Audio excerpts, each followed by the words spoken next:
வருபுனலும் வல்லரனும் கேட்கலையா?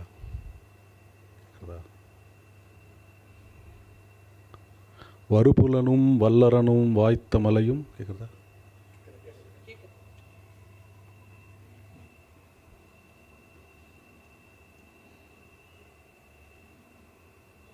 தெரியுதா?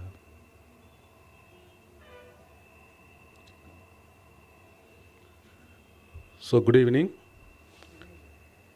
It gives me great pleasure to welcome you all to the third day's program of Madhuradhwani's Madras Week set of lectures. Today's speaker needs no introduction, but I have the great pleasure of introducing him for a third time this month. Sri K.R.A. Narasaiah, Kavuri Ramamurthy Appala Narasaiah. Correct, sir? So, from a Telugu family, born in Orissa, brought up in Tamil Nadu, and one of the doyens of Tamil literature and Madras society. He actually started his career as a naval man, joined the Navy as a marine engineer, served for nearly a decade, joined the port at Visakhapatnam after that.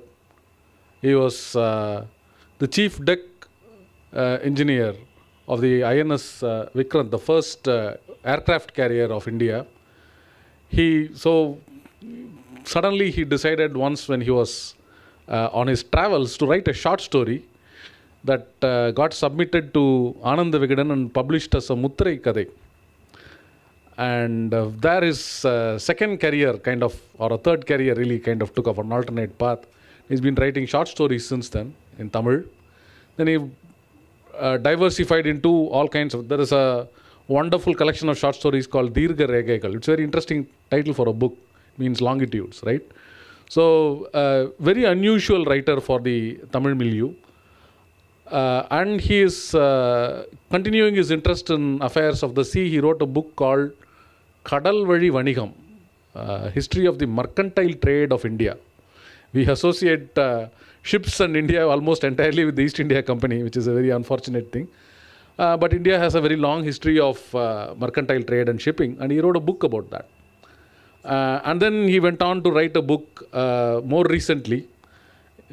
Actually, I should mention this. At around the age of 60, he really decided to get into the really difficult Tamil literature and learned the entire Sangam literature corpus. He recites Tirumurugatrupadai as kind of a walking exercise. When he walks around, he just recites the entire Tirumurugatrupadai. Must be the only person in Tamil Nadu who does that today. So, and he's written about so many of these things. So, he's become a renowned literator because he regularly writes a lot of articles, essays in Tamil and English. It's published in all the magazines. He reviews a lot of books. Hindu, you've probably seen him a lot of his articles. Times of India, Madras Musings, Adayar Times, Tamil magazine. Of course, I mean, started off with Ananda Vigadan, but so many other magazines. I think Kalai Magali has published. I think Kanayari, all kinds. Amutha Surabi. So many books he has. So many, and of course, he got award after award for. I think he got 4 consecutive awards in 4 consecutive years for his book writing in Tamil, which is. So I'll only take about 45 minutes to introduce him, don't worry. It won't be enough. No, I'll wrap it up. He has also been very strongly associated with Madras Week. When Mr. Muthaiya and a bunch of other friends, including Sri Ram and Sashi Kumar, started Madras Week a few years back. In fact, one of the first lectures I heard was Mr. Narasaiah speak about Ramanujam and his mathematical career. Ramanujam, some of you know, started as a port trust clerk in the Madras Port Trust. And so that is one connection between them. And he had written about Madrasa Pattinam. A book is both in Tamil and English. Another book called Alavai. And most recently, at the very young age of 90, he has just published his autobiography in English. And so every year, all this month I've been clicking on this Facebook memories. Every day one Narasaiah memory pops up because Madras Week, some lecture, or Harbour Tour or something he's been doing every single day of this month over the last 15 years or so. So more coming up. So, and this one is one of those. This one, of course, is going for a wider scope about how the cultural scenario, the scenario of primarily with respect to music, I think. We all associate, Tanjore, Tiruvarur, Tiruvayyaru with music. But the last 100 years, Madras has had a very significant role. And I think that is going to be his topic. So I won't stand any further between him and the audience. So I request Mr. Narasaiah to give his lecture of the day.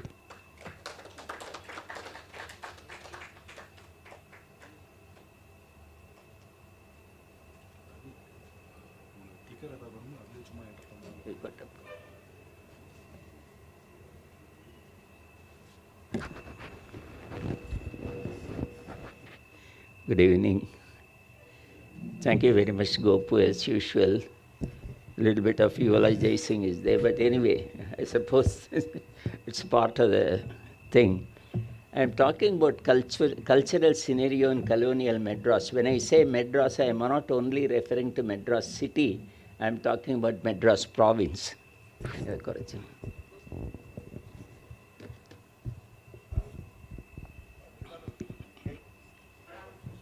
Not Madras city, but the Madras province itself. Because before Madras could get its cultural solidarity, it all started from Tanjore area and all converged into Madras at the end. So I'll be giving you a background starting from those days when how it all started to start with.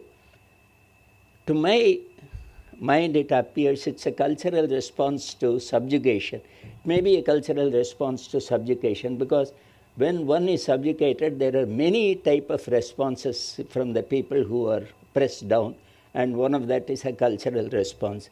Because you can't show it in either administration, you can't do, so you show it in some other way. Ethnomusicologists, in any ethnic history, there are different types of studies. Ethnomusicologist Bruno Nettel, he is the Professor Emeritus of Music and Anthropology in Indiana University. He says, music is a good entry point into the study of specific society and its complexities. Is it okay? Can I see you still?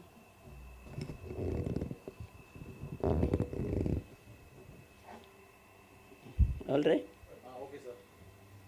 It's all right? Okay. This is that Professor Bruno Nettel. How was 16th century? 16th century was a starting point for all of us, to see how the whole scenario changes in India, especially in South India. The Battle of Talikota in 1565 between the Vijayanagara Empire and Deccan Sultanates resulted in a defeat of Vijayanagara. However, the Nayaks of Madurai and Tanjore were holding on to their areas. While the main Vijayanagara Nayak was defeated, these two Nayaks were holding on to their places. Raghunatha Nayak, 1600 to 1645, encouraged trade and permitted a Danish settlement in 1620 at Tharangambadi. That's a big history by itself. This laid the foundation of the future European involvement in the affairs of our country. Vijayaraghava was the last of the Tanjore Nayaks. These were the Nayaks who were doing so much of important work for the culture. Raghunatha Nayak was one of the greatest of the Tanjore kings, and literature on art and Carnatic music attained their best during his time only. He composed yakshaganas and was a good veena player, and he changed the structure of veena itself actually. One of his concubines, Ramabhadramma, wrote the history of Tanjore Nayak dynasty. So they were all great people. The Devadasis were highly literate people. Raghunatha Nayak Abhyudamu, it is the history of Raghunatha Nayak. It's a day, a life of Raghunatha Nayak in a day from morning to evening. This poem came to scholarly attention in 1990. Originally, it was fiercely criticized by an early reviewer and did not think the poem would have any interest to the historians, but later it was proved to be different. But it has since been identified as a significant source for the cultural history of 17th century South India. From there only we can draw much information. Many artists moved to Tanjore during the days. Because of the Muslim invasion in Andhra area, Andhra was highly disturbed, and that great musicians had to shift somewhere. And they found Tanjore is a good receptacle for all those people. Kshetraya visited the king and composed several padas. Kshetraya, one of the greatest composer. King's concubines Ramabhadramma and Madhuradhwani were great Devadasis and Telugu poets. They were all not ordinary Devadasis. I mean, we just consider Devadasis almost like prostitutes, but it was not so. Those Devadasis were highly literate and they wrote books, they did a lot of work. King's concubines Ramabhadramma and Madhuradhwani were great Devadasis and Telugu poets. Ramabhadramma wrote Raghunatha Nayakabhyademu, a fine Telugu authentic work. That is where we get all the historical facts today. Kshetraya himself composed large corpus of love poems signed as Muvva Gopala. His song ends with Muvva Gopala. Classified as padams, they are ideally suited for Abhinaya and used by Devadasis then because it was very good for Devadasis to show off their skills. He is credited with more than 4,000 compositions, though all of them do not survive. Very few are surviving. He was born to a Telugu Brahmin family in a village called Muva in Krishna district, from where he moved. His original name was Muva Varadaya, but due to his habit of traveling from place to place all the time doing, he was called either Kshetrajna or Kshetraya. Boost to culture and literature. The status of performing women, that is Devadasis, were very high. They were not considered low lot. Devadasis with their knowledge were honored actually. The last ruler, Vijayaraghava, also patronized artists quite a lot. See, all those people who were in Andhra who could not show their skills and talent had to come to Tanjore to show, and this Tanjore king was always giving them much of help. The court poet Changalva Kalakavi in Rajagopala Vilasamu, it's a Telugu book, tells about several women experts in dancing. He talks about how well they were doing and all that. The women poets were Rangajamma, Krishnamamba and Leelavati. They were great poets and they've written so many good poetry. Rangajamma was the concubine of the king and wrote Usha Paranayamu. Describes musical instruments. There all the musical instruments are described. Tanjore, again there was a change in rule. In 1673 there was a war between Nayaks of Madura and Tanjore, and Shokanada assumed the whole territories at that time from Madurai. But in 1674 his foster brother was appointed as the governor of the country. He put his foster brother as the governor. Meanwhile, Chengalmadas, a boy of old dynasty, was brought up secretly at Nagapattinam by a wealthy merchant, one of the older generation. So Venkateshwar, the former Rayasam of Vijayaraghava, invited Bijapur Sultan for reinciting Chengalmadas on the throne of Tanjore. For doing this, they needed Marathas forces. So, forces from Sultan. The Bijapur Sultan sent his general Venkoji that is, who was ordered to reinstate the boy Chengalmadasa. So this job was given to Ekoji, who was a general, actually who was army in charge. But when he came here, what he did was, he himself assumed the role of the king. He took over himself, Ekoji, taking advantage of the confusion in the Bijapur kingdom, usurped power from Chengalmadas and established the Maratha rule in Tanjore. So from now Nayaks, it changed to Marathas, from Telugu rulers to Maratha rulers. Tanjore became. The occupation of Tanjore in 1675 marked the beginning of Maratha rule in Tanjore. 1676, Ekoji founded Maratha kingdom and the rule continued for 150 years without any interruption. This helped the cultural revival and blossoming of the artistic tradition again Fortunately, these kings followed the Nayaks and they gave full support to all the culture and music and everything, whatever was available. Development of culture and literature, especially in Telugu, mostly in Telugu, because a lot of Telugu Pandits and Telugu composers and Telugu singers and artists had migrated from Andhra to Tanjore. Both Nayaks and Marathas contributed vastly to the development of culture and literature. As Andhra was under turmoil, many talented people moved to Tanjore and Telugu flourished. This is one reason why Telugu flourished. And so when it came to Madras also, Telugu became the official language during the colonial rule in the beginning, and Telugu was called Gentoo language. I don't know why it was called Gentoo. Yandamuri Satyanarayana Rao, a recent writer, notes in his Sarada Dvajam, the flagship of scholarship, the history of Telugu literature in Tanjore area. There is a book he has written on how this literature and culture developed in Tanjore. He notes about the development of Telugu literature that flourished in Tanjore. All the sources of information for all this is, we have accounts by many authors, including foreigners of that time. We have some very good accounts from some of the missionaries, who have written very well and kept. But local this thing, Sahitya Ratnakara by Yajnanarayana Dikshita is a great book of history.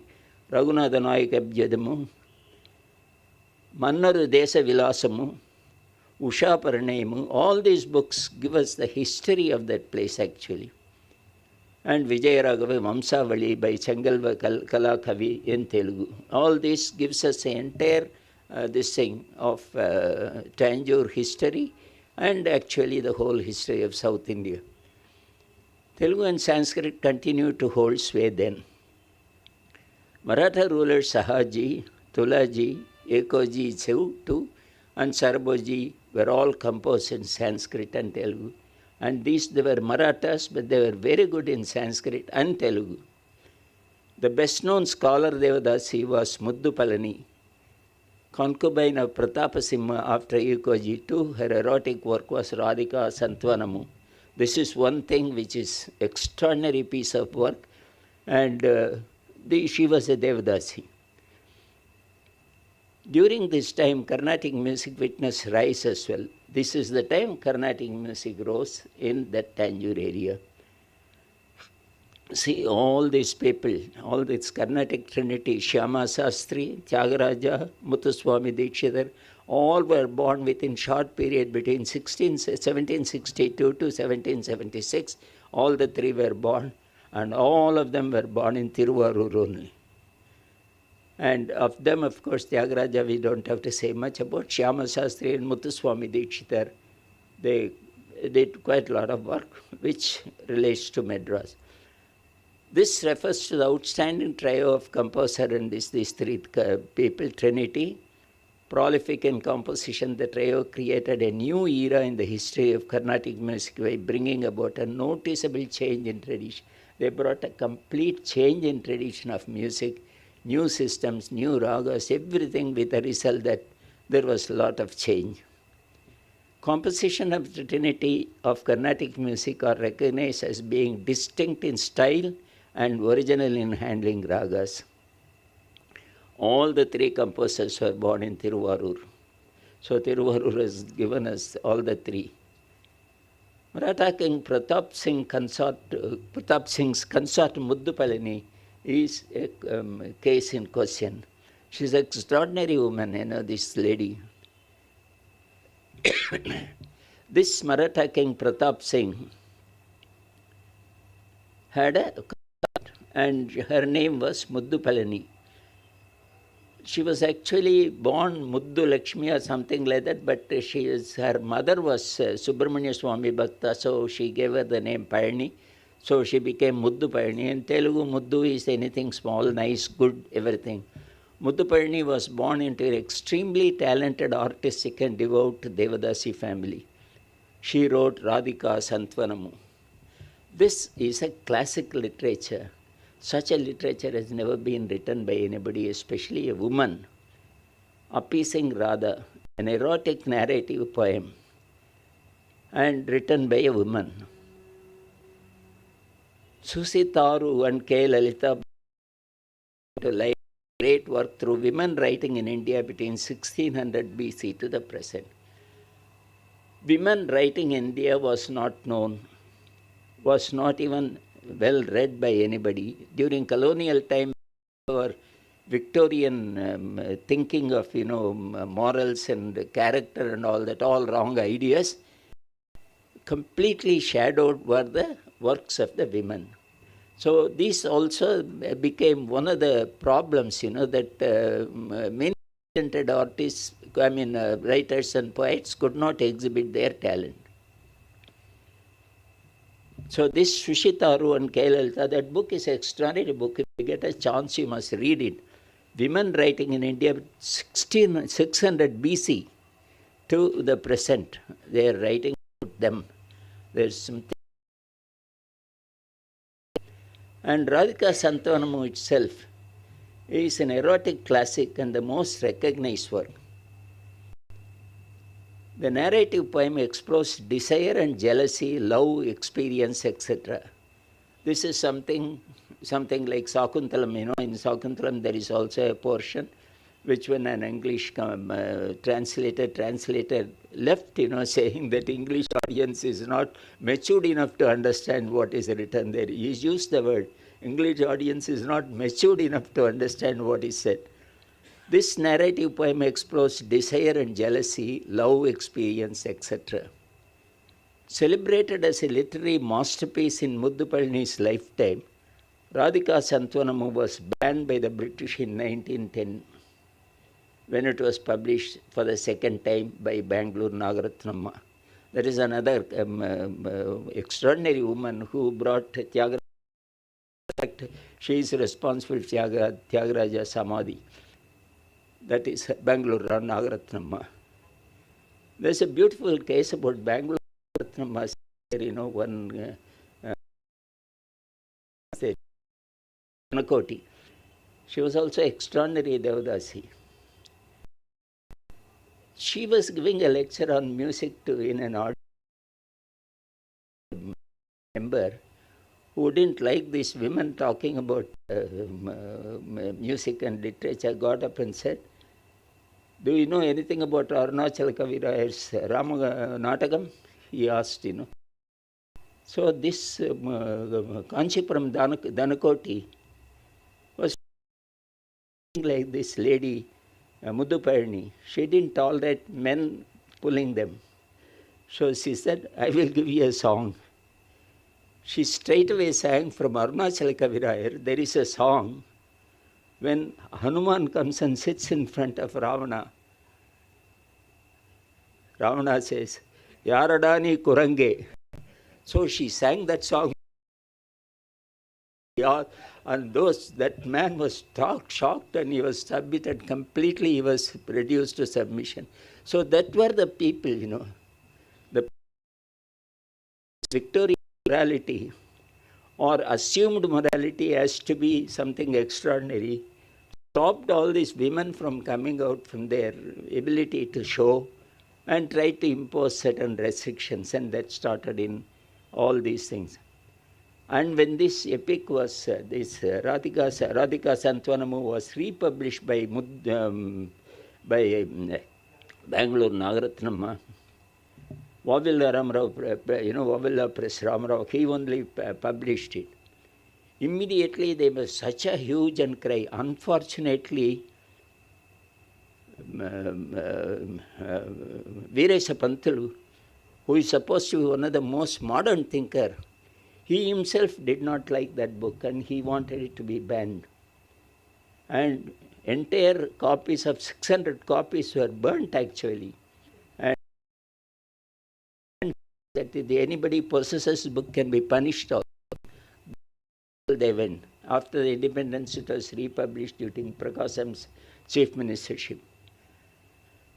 This epic is now available in its entirety for the first time in English. This is done by one Sandhya somebody. So this is the original Telugu Radhika Santavanamu. This is the English translation by Sandhya.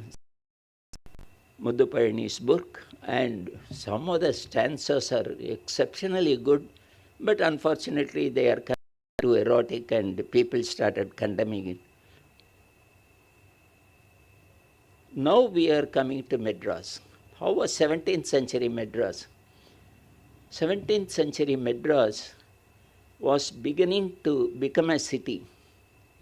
The British had already done so many things, and we have been all looking after and following all the British traditions, all the British customs, all those things that were, so that the people will be known as modern, And this condition,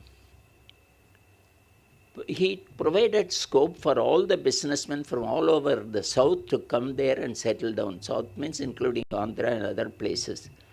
And so all the businessmen and traders who came and settled down here. Historically, the black town and white town developed, and how right hand, left hand caste difference and all came, and many problems came with it.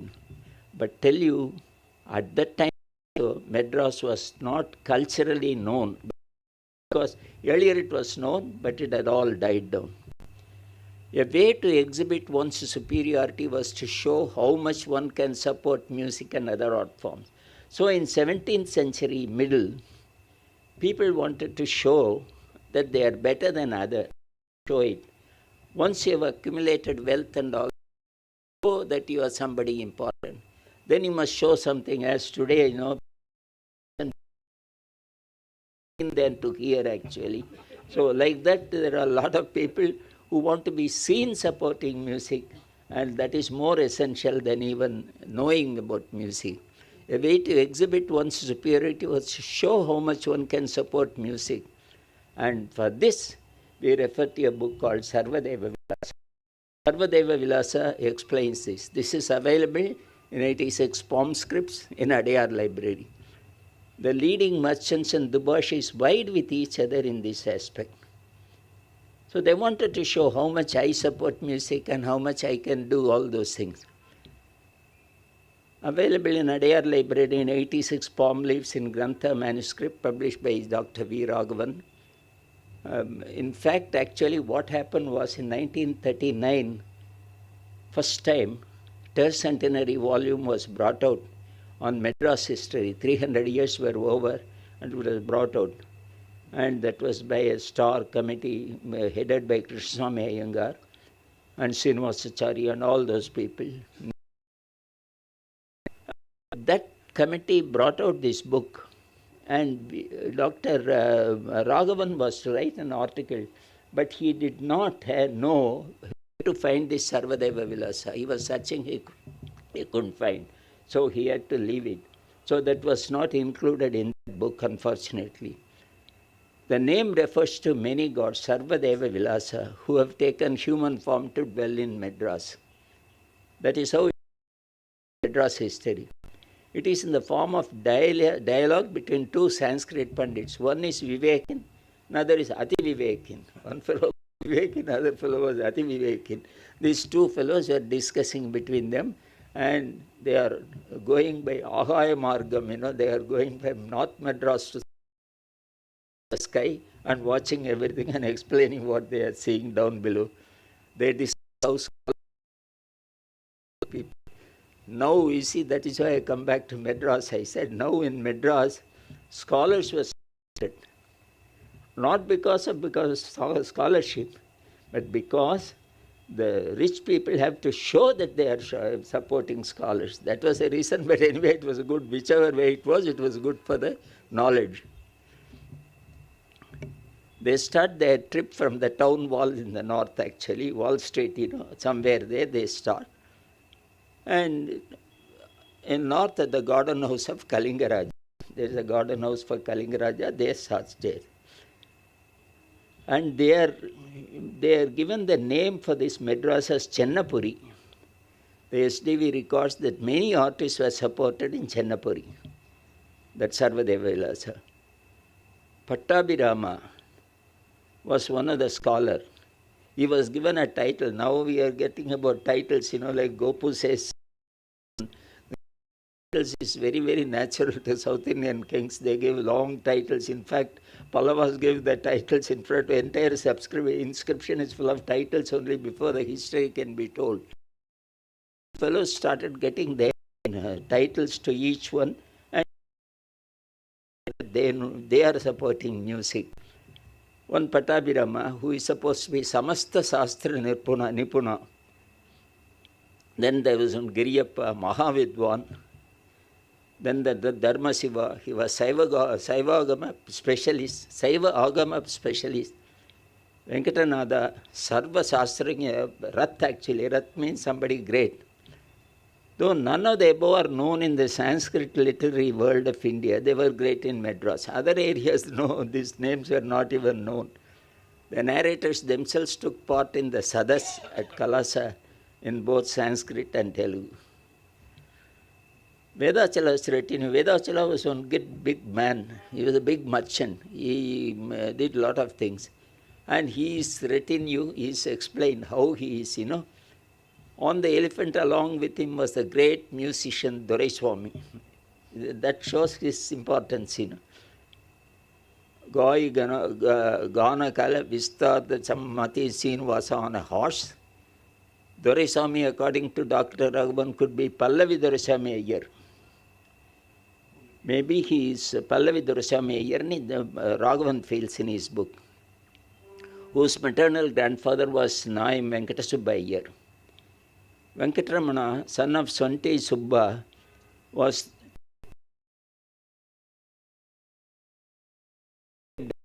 of music. Dr. Raghavan identified Swanti Venkatramana, guru of great Tyagaraja.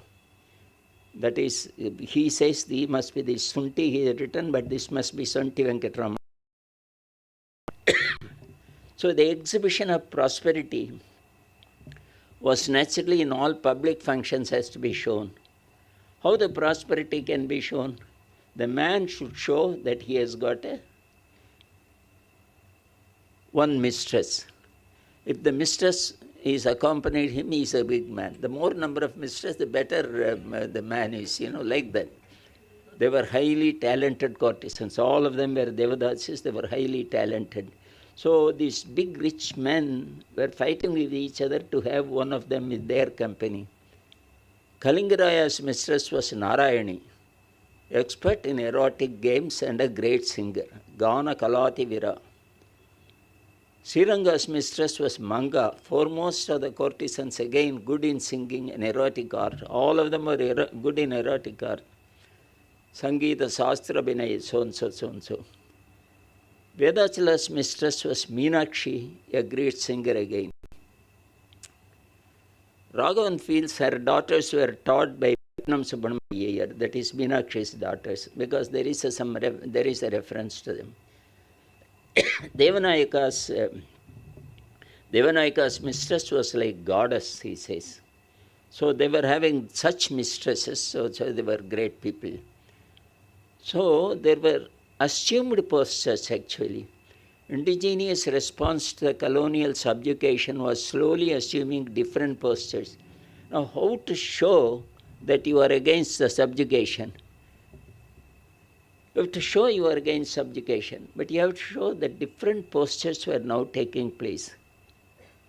And here we see the Victorian morality coming up, That is where we start talking about the moralities, that we should be strict, we should be this, we should be that and all that. More of hypocrisy comes in. Victorian morals of 20th century, the Western educated reformers with their newly acquired Victorian prudery and alienated from their culture and tradition, prevailed upon the colonial government to ban Muddupalani's book in 1911. It is these people who told British government, after Bangalore, Nagaratnama wanted to republish it through Wavilla. When Wavilla published it, they did not agree to it. Though all the copies were seized and destroyed, yet the copies of book continued to circulate like any other this thing. After independence in 1947, the ban was withdrawn by Chief Minister of Madras, T. Prakasan, the first Chief Minister. And we have people in the colonial Madras who established as Dubashis, who supported music very well. And one is Manali Muthukrishna Madiliyar. Originally, there was a temple complex when Madras started here, which is now in High Court area, Kesava Perumal and Malleshwara temples. Both were demolished after 1745 occupation by French of Madras after they left. And in that area, it was made to have a gun plant. In fact, that is one of the reasons. There was a garden also called Goa Gardens, now where the law college stands. In that Goa Gardens, there were a lot of stone inscriptions. When I first was doing about 20 years back, when I was researching in Fort St. Mary's compound, I found the Tamil stone, first Danappa Madali's the stone. I got it. This is a Catholic. I was worried as to how a Catholic man's stone is found in a Protestant Church of England church place, because normally they are against each other. Likewise, all these things came from Goa Gardens actually. They are not originally buried there, but the stones were brought from there and put here. So, that area where it was demolished, equal area British gave in Mutyalapeta so that you can build a temple, and they gave 670 pagodas also as gift money, as sort of seed money. Manali Madaliyar built 2 temples in that place allotted by the English, and he used his money with some assistance in English as compensation also. This Muthukrishna Madiliyar was a great philanthropist and connoisseur of arts and music. He was a patron of music. Muthukrishna Madiliyar visited Tiruvarur. This is a very important thing. When in 1790 he visited Tiruvarur, he heard the composition of Ramaswamy Dikshithar. Ramaswamy Dikshithar is the father of Muthuswamy Dikshithar. He was impressed by the music that he invited the family to Madras. They were in very bad state. They had no money. They were working in some temple and collecting small amount of money, which was not enough for them. So this Ramaswamy Dikshithar had 4 children, 3 boys and 1 girl. So all the 4 were brought by Manali Muthukrishna Madiliyar and kept in Madras, supported. He gave them a house in Tiruvattur to live. The Dikshithar and his children, Muthuswamy, Chinnaswamy, Baluswamy, and with this Balamba, they were given a house in the Naipar street where Manali Muthukrishna gave them all these things, requirements, so that they can develop their music. In that you see the Baluswamy, the youngest of them, Baluswamy, used to go to fort daily. He used to see the English band playing. He found that violin being played. At that time, there was no accompaniment Carnatic music on the stage. Only plucking instrument. A plucking instrument doesn't make a good supporting instrument. So they wanted a supporting instrument, and Baluswamy found this violin is something great. So he picked up violin and learned music from him, and he introduced violin. Of course, there is a dispute who introduced violin, whether him or Tanjore Quartet, because people say it was Tanjore Quartet who introduced violin, but according to history, both almost same time. That is, these people did that, though Tanjore Quartet violin as an accompaniment much later. But so this Baluswamy did that. That is how notice for us, all that English notes, Muthuswamy Dikshithar, number of them he sang, all came because of that English band that they were listening to. So that you could compose in Carnatic music, all those English music, he can blend them together. Now we are talking about fusion and other things today. That started then only. So that kind of revolution he has done actually. So this, they did a lot of work at that time, and Muthuswami Dikshithar did wonderful job. Youngest of the Carnatic music trinity, the brothers went often to hear the band play in the music in the fort. Here the violin attracted the attention of Rama. It's not Ramaswamy, it should be Balaswamy. His study of violin involved writing Sanskrit lyrics to the tunes to the band playing. That is how the note to Swaralu came. Arunachala is another great poet who wrote Ramanataka Kirtana.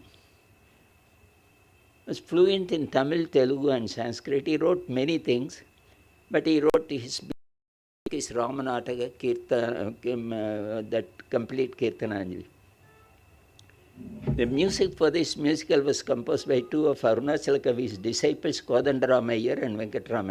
The music for that entire thing.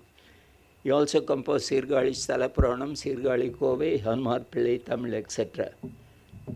But what is important was, when he wrote and when he wanted to launch Ramayana, when he went to launch the Ramayana Kavyam, he was told that you have to go to Srirangam to launch it, because Kambar did launch it in Srirangam. You go there. So he goes there, but the people there did not allow him to launch immediately.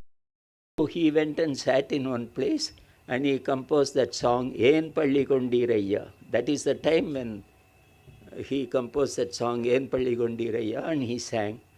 And this seemed to have invoked such a lot of interest in all those people, and they allowed him to launch. And so he launched it there, but he wanted it to be launched officially, like my book was launched other day by Gopalakrishna Gandhi. He wanted somebody else, some important people to launch, so he took it to Tanjore. But by the time, kings were in real dire strait, there was nothing available. So he was asked to go to Pondicherry to seek the assistance of Anandarangapillai, who is a great man. He will do the enough. And Anandarangapillai tells him, why are you coming to me when Manali Muthukrishna Mudaliyar is there in Madras? You go and do it there. So he comes all the way to Madras and sees Manali Muthukrishna Mudaliyar, who gives him full support, and the book was launched. In fact, he sings a song, Kanagam Dandan, Kanakabhishekam Dandan, and all that. There is a song by Arunachala Kavirayar. Originally, he wanted Tulsi Maharaja, but then it was not possible, so Mudaliyar only eventually launched. And of course, then came all these important people in Madras who improved the music. And the biggest of them was Vinay Dhanammal. In fact, she crowns actually the glory of music in Madras. Born in 1868, Dhanammal was a granddaughter of Kamachi Ammal. Her mother Sundarammal learned from Subbaraya Sastri. She could play veena and sing vocally. She played veena without without plectrum, and accompanied by her own singing. That was, Dhanammal was great in singing and playing. Her personal style, Vinay Dhanammal Bani, is still regarded as a yardstick in the terms of adherence to traditional values. Musicians, critics and composers attended their private recitals in Chennai.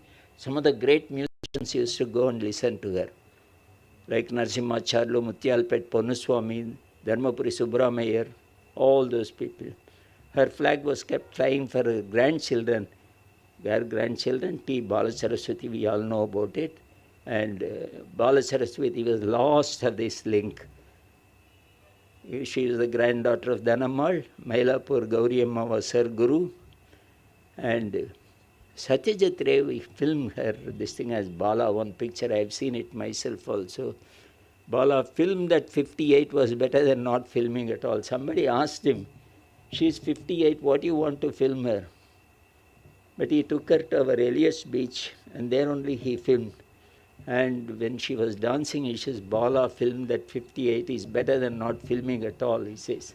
She's extraordinary, he says, Satyajit Ray.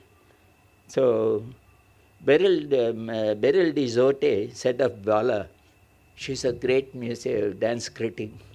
Her economy of movement in the body and facial expression was most astonishing.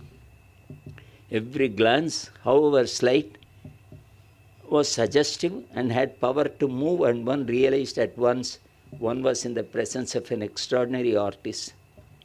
So in 1927, the whole scenario changed, and when the first conference was held in Madras, for the first time, music conference was held, and a big boost was given to music.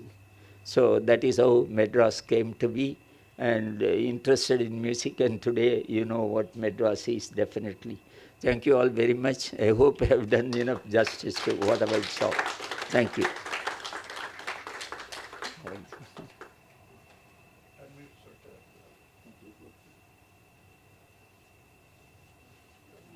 So we'll have after that marvelous lecture, we'll have a 10-minute break and come back for Venkatesh's talk.